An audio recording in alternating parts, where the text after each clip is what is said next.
Good morning, my fellow yogic travelers. I'm mighty glad to be alive today, and I hope that you are too, as we continue to live, laugh, love, learn, linger, live the life we love.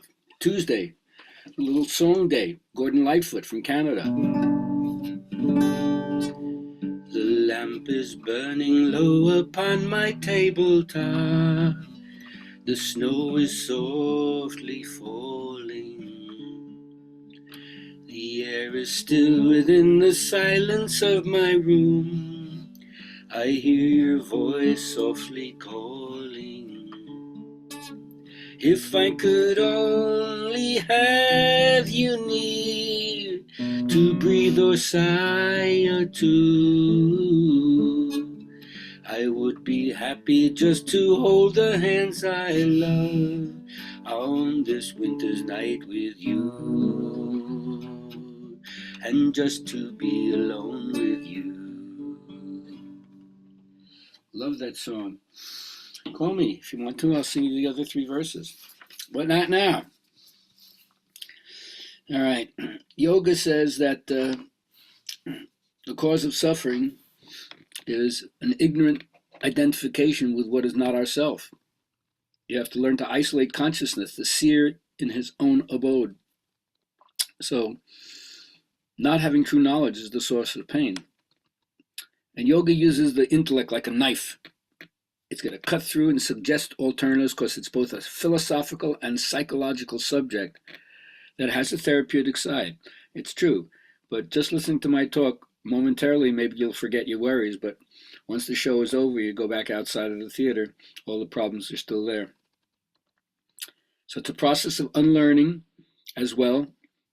Meister Eckhart says you come to God as a result of subtraction, not addition, not accumulating more and more stuff, getting rid of the stuff that prevents you from seeing stuff.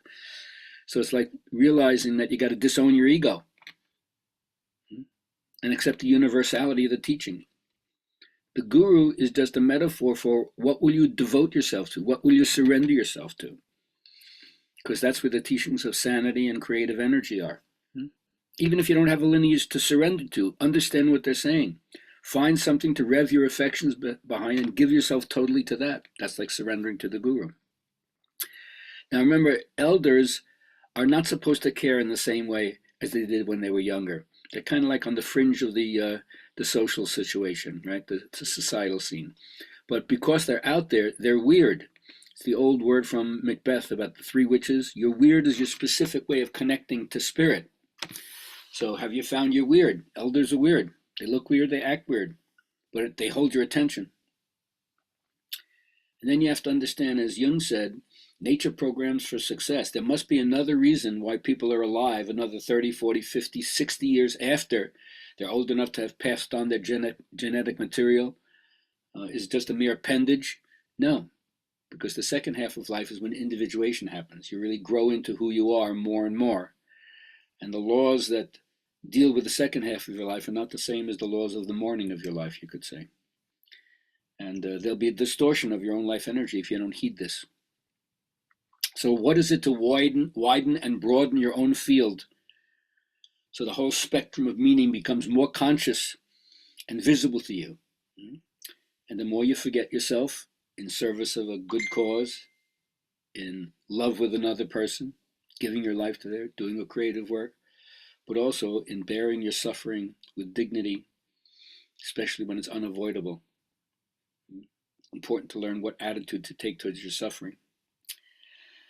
Don't be afraid of pursuing your dream, your heart's whispers, as we say. You're not going to lose anything that you've already won by doing that.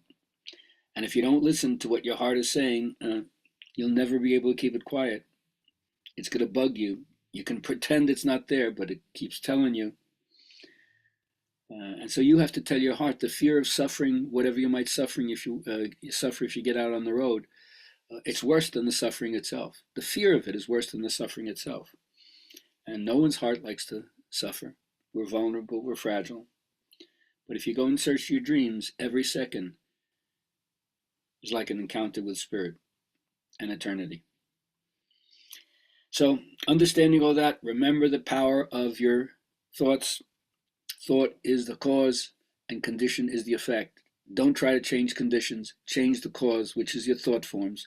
And remember, thinking is subvocal talking. Thinking is like having pictures in your mind. So look at the pictures you're in your mind. It doesn't matter what excuse anyone might use for not allowing your energy to flow,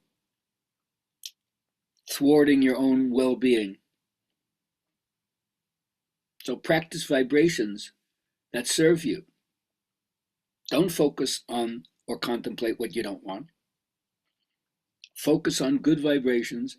Continue to do that to make those vibrations so dominant so that relative to any subject that's important to you, you're going to see it in a very positive way, and it's going to serve you. Thursday is the last class at Total Body Yoga, tbyyoga.com. Go there, or gabrielhalpern.com, and sign up for our mantra, mudra, and meditation, the last one in the Kriya Yoga series. Hope to see you there. Oh, by the way, I forgot this for my friends out there who are the journaling people. Sorry, Arthur, I'll get to you soon. Double-sided self-diagnostic. What are your golden gifts? And what are some of your character flaws? Do you have enough insight that, like, you know where you're carrying the gold? What is that? And then every one of us should have a good critique about where we're coming up short. What are your character flaws? All right, I hope that serves you today. Have a great day. See you tomorrow.